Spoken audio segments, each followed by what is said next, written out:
Assalamualaikum warahmatullahi wabarakatuh. Setelah 2 hari lamanya asosiasi PBAK, akhirnya hari ini telah berakhirnya asosiasi sosialisasi PBAK UIN Malang Maulana Malik Ibrahim. Sebelum saya masuk ke materi, perkenalkan nama saya Farhan Afanur Jabar, mahasiswa baru UIN Maulana Malik Ibrahim Malang, tahun 2021, Fakultas Ekonomi jurusan Manajemen. Nomor NIM saya 21050 111 0038. Sebelum kita masuk ke pembahasan, ada baiknya saya akan memberikan pembahasan tentang UIN Maulana Malik Ibrahim Malang.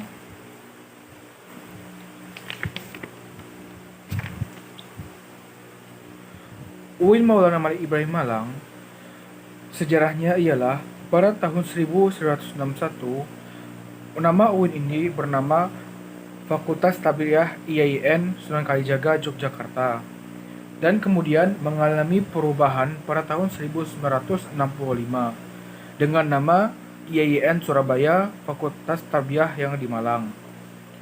Pada tahun 1997, IAIN ini mendapat keluasan dari pemerintah menjadi STAIN Malang.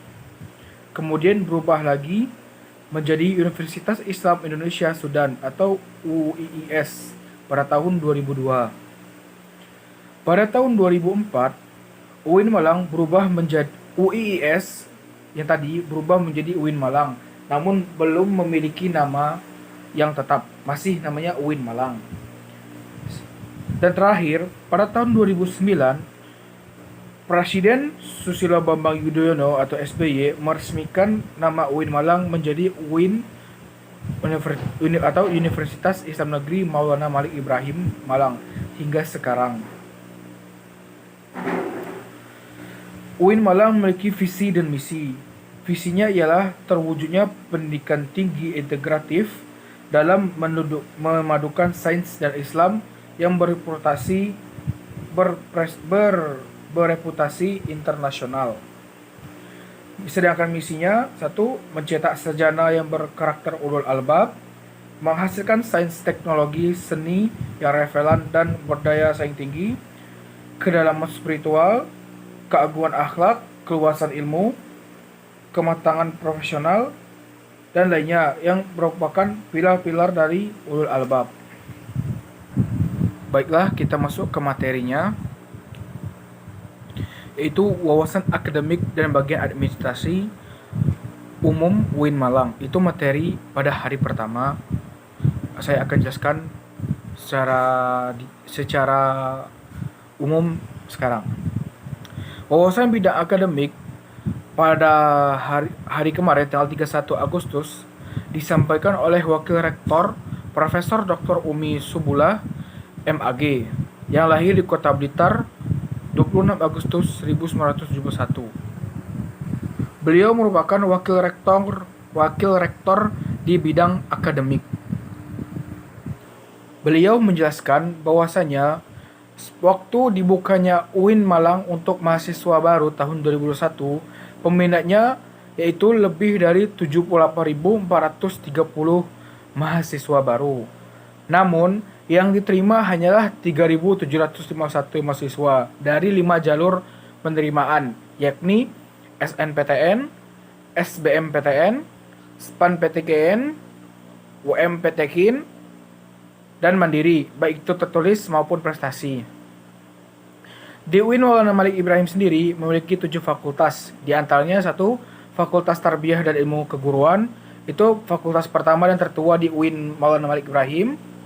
Kedua, Fakultas Syariah, Fakultas Ekonomi, Fakultas Psikologi, Fakultas Saintek, Fakultas Humanora, dan terakhir Fakultas Kedokteran dan Ilmu-Ilmu Kesehatan.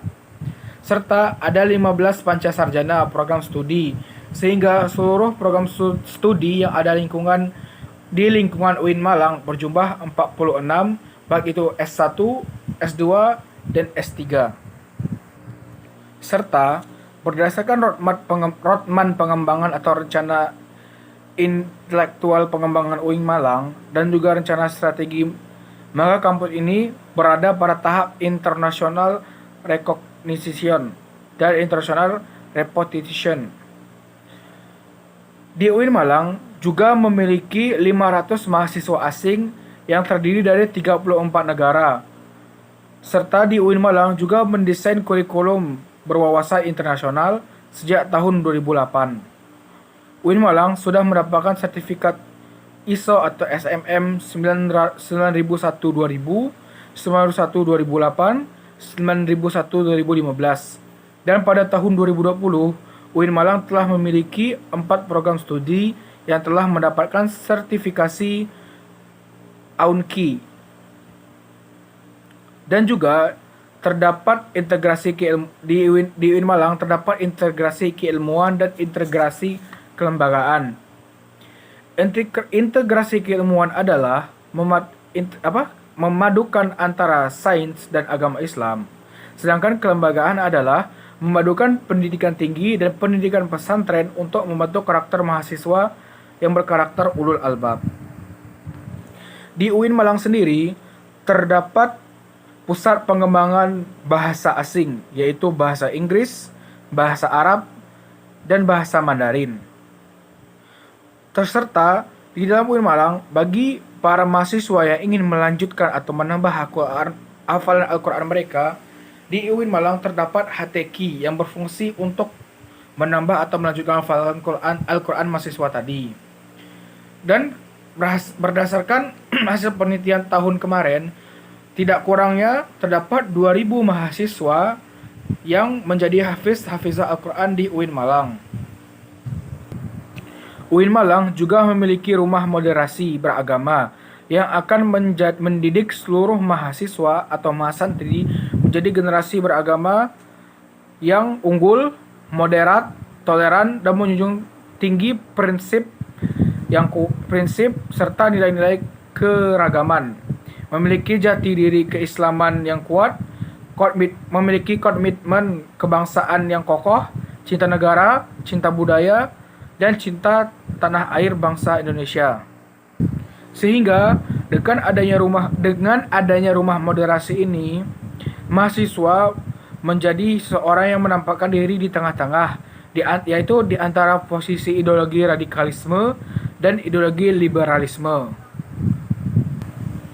Kemudian, di UIN Malang atau UIN Maulana Malik Ibrahim Malang memiliki perpustakaan yang di dalamnya terdapat ribuan koleksi e-book, e-journal, e-proceeding, baik yang nasional maupun internasional, yang dapat diakses oleh seluruh mahasiswa, baik itu untuk mempelajari mata kuliah, menulis artikel ilmiah, ataupun riset untuk tugas akhir, serta hal-hal lainnya yang diinginkan atau yang diperlukan oleh mahasiswa di UIN Malang itu.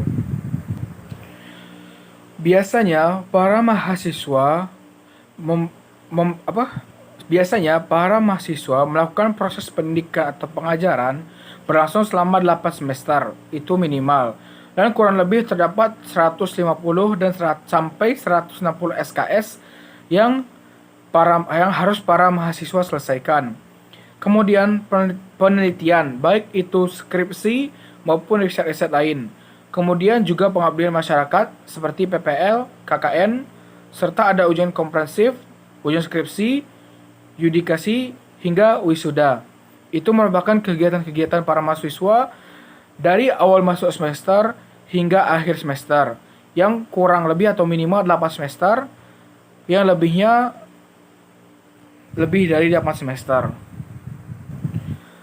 Di UIN Malang sendiri memiliki mata kuliah yang menjadi ciri khas, di mana tidak ada mata kuliah yang ada pada universitas Islam lainnya, yakni mata kuliah pengembangan dan kepribadian mahasiswa. Namun pada tahun 2021 ini, para mahasiswa baru tahun 2021-2022 dan mahasiswa lama yang masih kuliah di UIN Malang harus belajar secara daring atau online, dikarenakan wabah virus corona dan PPKM yang diperpanjang.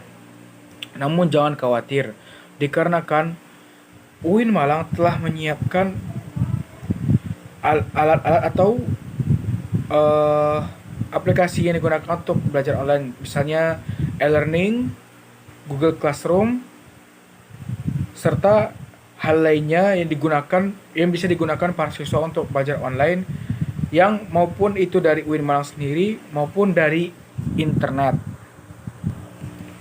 Kemudian, hal yang paling penting dalam menjadi mahasiswa UIN Malang ialah kesungguhan atau kemauan para mahasiswa untuk belajar pada pendidikan permata kuliahan yang dipelajari mereka atau yang didiami mereka. Dikarenakan tingginya IPK akan mempengaruhi SKS mereka untuk semester ke depan nanti. Jikalau IPK-nya lebih tinggi dari 3, maka SKS-nya akan lebih besar di semester berikutnya. Namun, jika IPK-nya kurang dari 3, misalnya 2 ataupun 1, maka SKS-nya akan lebih kecil. Bisa jadi 11, 12, 20, dan yang lainnya. Jadi, inti dari materi pertama ini ialah penjelasan tentang bidang akademik dan juga kewajiban para mahasiswa untuk bersungguh-sungguh dalam perkuliahan mereka, dalam melakoni mata kuliah mereka. Itu saja. Kemudian saya lanjutkan ke materi berikutnya. Materi kedua ini adalah para mahasiswa harus tunduk, taat, dan patuh kepada aturan para mahasiswa. Dan juga bagi para mahasiswa, ini saya ambil intinya aja ya. Bagi para mahasiswa yang ingin mengembangkan bakat dan minat mereka, para mahasiswa yang ingin mengembangkan atau menyalurkan bakat minat mereka, UIN Malang telah menyiapkan hal-hal tersebut. Misalnya jikalau ingin minat mereka di pramuka, ada UKM pramuka. Yang ingin minat mereka kepala merah, ada UKM PMSRI dan yang lainnya. Jadi inti dari materi 2 ini yang saya sekarang singkat ini ialah para mahasiswa harus taat kepada aturan yang ada di UIN Malang, serta para mahasiswa dapat menyalurkan bakat minat mereka. Bagi yang mau, bisa UIN Malang telah menyediakan fasilitas kepada mereka untuk menyalurkan bakat dan minat mereka. Baiklah, saya lanjutkan ke materi berikutnya, yaitu tentang DEMA dan SEMA. DEMA ialah Dewan Eksekutif Mahasiswa yang ada di UIN Malang yang berkewajiban untuk melaksanakan ketetapan Senat Mahasiswa. DEMA memiliki fungsi yaitu sebagai pelaksana program organisasi kemahasiswaan. Kedua, sebagai lembaga yang mengkoordinasikan dan menginstruksikan pelaksanaan kegiatan kemahasiswaan di tingkat universitas. Juga DEMA ini memiliki tugas yaitu melaksanakan program kerja organisasi yang sudah disepakati Senat Mahasiswa Universitas dan mengkonsumsi dan mengkomunikasikan dan menginformasikan kegiatan kemahasiswaan di tingkat universitas. 3. Melakukan koordinasi dan sinkronasi kegiatan kemahasiswaan. Jadi DEMA ini ialah suatu organisasi Dewan Eksekutif Kemahasiswaan yang ada di Malang yang berfungsi memiliki tugas dan fungsi untuk melaksanakan program kerja SEMA dan organisasi kemahasiswaan dan mengkoordinasikan dan menginstruksikan pelaksanaan kegiatan mahasiswa di universitas. DEMA memiliki 6 kementerian, yaitu Kementerian Dalam Negeri, Kementerian Luar Negeri, Kementerian Sosial, Politik, dan Hukum, Kementerian Agama, Kementerian Komunikasi dan Informasi, dan terakhir ialah Kementerian Pengembangan dan Kreativitas. Yang keenam kementerian ini memiliki fungsi dan tugas masing-masing terhadap kemahasiswaan di universitas UIN Malang atau UIN Maulana Malik Ibrahim Malang. Kita lanjut ke SEMA. SEMA ialah kepanjangan dari Senat Mahasiswa yang merupakan organisasi mahasiswa UIN Maulana Malik Ibrahim yang berperan sebagai lembaga legislatif yang mengkoordinasi DEMA, UKM, dan HMJ. Senat Mahasiswa memiliki visi yaitu terwujudnya Senat Mahasiswa Universitas sebagai lembaga legislatif transformatif, kolaboratif, progresif, berdasarkan asas kebersamaan dan kekeluargaan serta menjunjung tinggi profesionalitas. Fungsi SEMA ada 4, yaitu advokasi, legislasi, pengawasan, dan penganggaran. Tugas SEMA juga ada 4, yaitu mengawasi dan mengontrol DEMA Universitas, memberikan persetujuan setiap kegiatan yang akan dilaksanakan oleh DEMA, memberikan pengesahan setiap laporan pertanggungjawaban setelah selesai agenda dari DEMA tersebut, dan yang terakhir memfasilitasi aspirasi mahasiswa UIN Malang dan menyalurkan kepada pihak-pihak yang bersangkutan.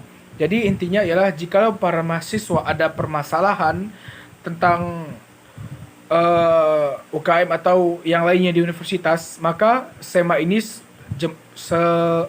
ini bertujuan sebagai jembatan antara mahasiswa dengan permasalahan tersebut untuk menyelesaikan masalah yang dialami oleh para mahasiswa di UIN Malang. SEMA sendiri memiliki 8 wewenang. Yang pertama yaitu, saya bacakan, membentuk undang-undang yang dibahas dengan presiden mahasiswa untuk mendapatkan persetujuan bersama, memegang dan mempertimbangkan aspirasi mahasiswa, memberikan mandat untuk pelaksanaan pemilua atau pemilu mahasiswa, mengawasi pelaksanaan hasil sidang SEMAU, mengawasi pelaksanaan program kerja dan kebijakan dari DEMA, turut andil dalam mengkaji permasalahan yang timbul di dalam negara ataupun di tingkat universitas, menerima dan membahas usulan PD yang berkaitan dengan bidang tertentu dan mengikut sertakan dalam pembahasan, dan terakhir memberikan pernyataan atau serahkan kepada DEMAU. SEMA ini memiliki struktur organisasi yang terdiri dari ketua umum, sekretaris jenderal, bendahara, ketua komisi, anggota komisi, dan staf ahli.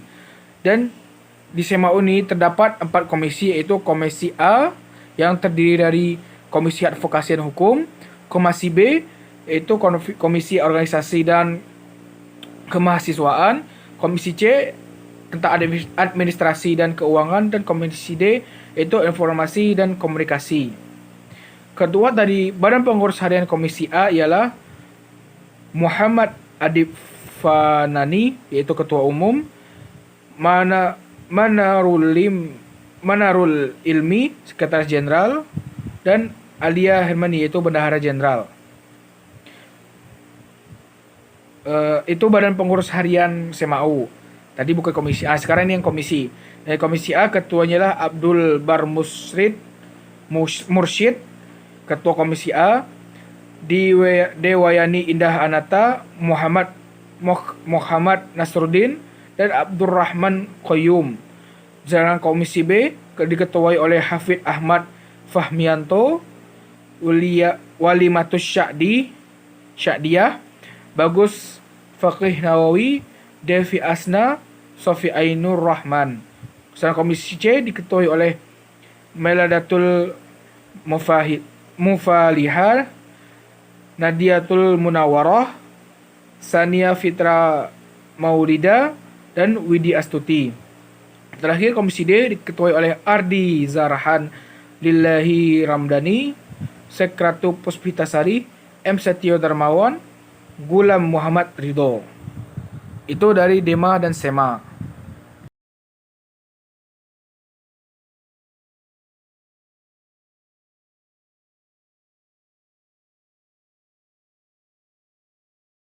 Saya lanjut ke materi selanjutnya. Namun materi ini akan saya gabungkan menjadi satu, yaitu moderasi beragama dalam bingkai NKRI yang disampaikan oleh Dr. Haji Basri, MA, PhD, dan kebangkitan bangsa menuju Indonesia yang tangguh disampaikan oleh Muhammad Hasanuddin Wahid, MHum, anggota DPR RI. Jadi, pertama saya akan bahas tentang kebangkitan bangsa menuju Indonesia yang tangguh. Saya singkat saja intinya. Beliau berkata pada itu bahwasanya para mahasiswa harus menjunjung tinggi nilai